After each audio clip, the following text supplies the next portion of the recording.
Can anyone stop the toffees from melting?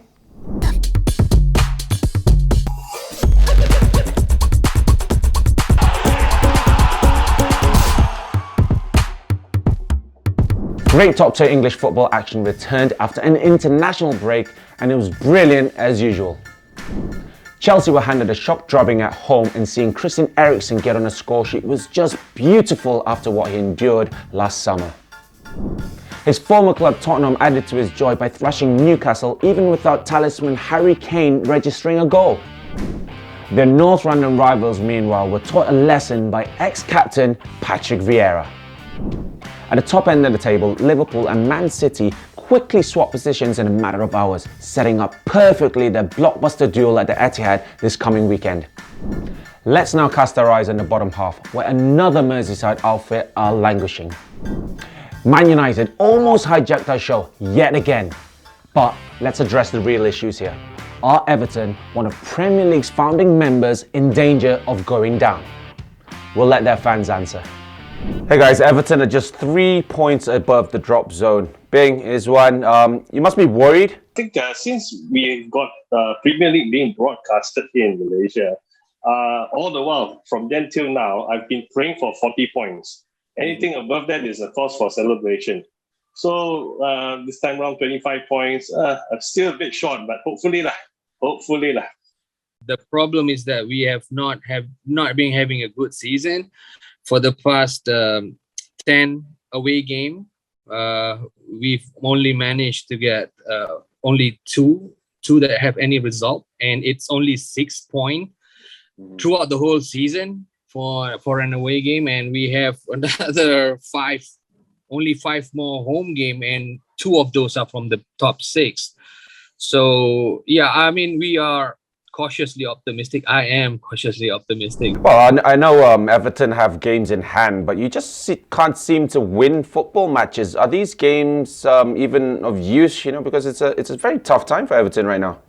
In a sea of pessimism, there's always a beacon of optimism. You see, I mean, I look at Man United. Not really having a form of their life, and maybe there's a chance to get something there, and maybe the Leicester games as well. I think it's going to be funny games where we are deemed to lose. We would probably scrape out something. I don't know, maybe the derby at Anfield, 1-1 or something like that. That would lift up the spirits at least. But even if it's relegation, even though being relegated, I don't see any reason to be sad about it. I think it would be a great opportunity for the club to realize that, you have been arrogant for far too long. It's about time you pay back lah. If there is any ray of light, is that we have 4 games against midfield teams that basically doesn't have much going on for them. That's what I'm banking right now. So, for example, like Leicester, we're gonna meet them twice. Brentford, or maybe even Crystal Palace.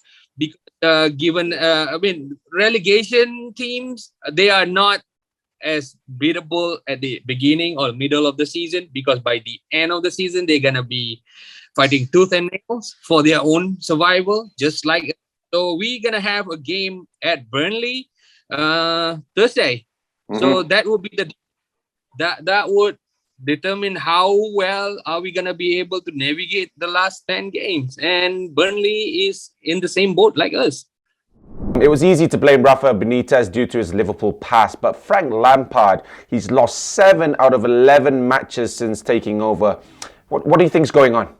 I don't blame the players. I already blamed them enough for the last few weeks already. I think we also have to dig into the management of the club. The rots actually begin somewhere in there, and what you see today is actually the legacy of what has been added all in. So with having only 1.2 million pounds to spend for in August transfer, and then selling off Lucas Digne, it shows you that we don't have much foresight. I think this is where when I say optimism is actually, if we get relegated, no doubt, this is the time when even the management have to wake up to realize that, hello, you can put anyone in the driving seat, but if you do not give them the support, it will just go down just as bad.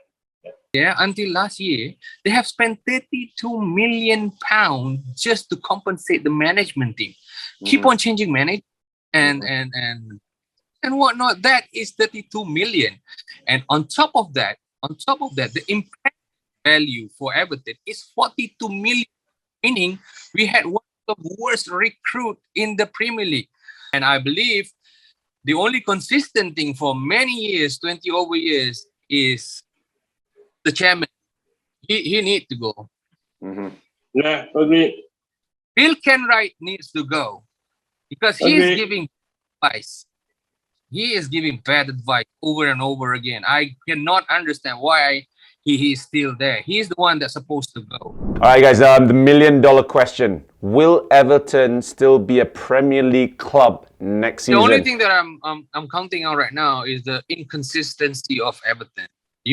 If you think that they're gonna go down, they won't go down. If they're gonna win, they're not gonna win. I am banking on the inconsistency of Everton. So yes, we should be able to.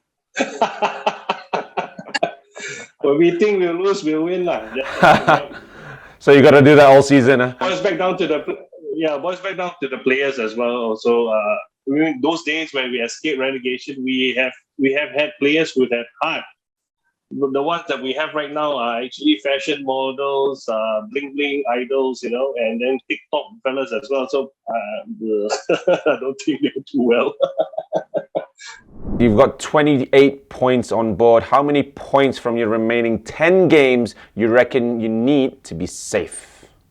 Looking at the other teams below and around us, I'm just hoping for them to keep faltering, and then 9 points should be just enough to scrape through. And hopefully this is the time when you really look back into management and say, hello, something's not right here. All right, can you get those points? To be honest, you've got Burnley, yes, like you said, Thursday. United at home next. Okay, United, confirm menang kan? There's 3 points in the bag there. Wow, do it for everyone around Merseyside, man. I know Liverpool also want us to do that justice. With Harry Maguire, I think maybe he got chance lah. Harry Maguire is a funny guy, huh? No, the problem is that we only 10 points from October up to March. Yeah, we only got like 10 points. But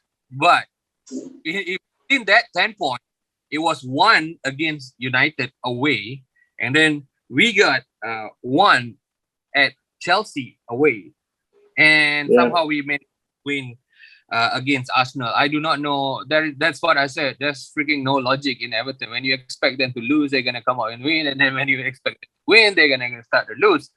So we only get 10 points from September up to March, and those points from Big Six somehow. So maybe we should get something from United. I don't know. I hope so. Yeah, it's gonna be Man U, Liverpool, and Arsenal, all 3 points. So there's the 9 points. The rest of it, kalah pun tak apa.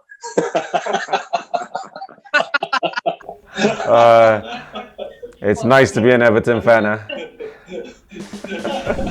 So all Everton fans out there, are you as confident as these guys, or are you concerned? Send us your thoughts. We don't even need to say which match is the biggest on this fixture list. You know it, I know it, every football fan knows it. Who do you see winning? Don't miss it. We'll most certainly be talking about it soon. What's Kickin gives you the chance to get your football voice heard. So get in touch via this email address when you see the topic of choice posted on our social channels. Let's expand our football mad tribe. Till next time, this is Syed Adney, signing off.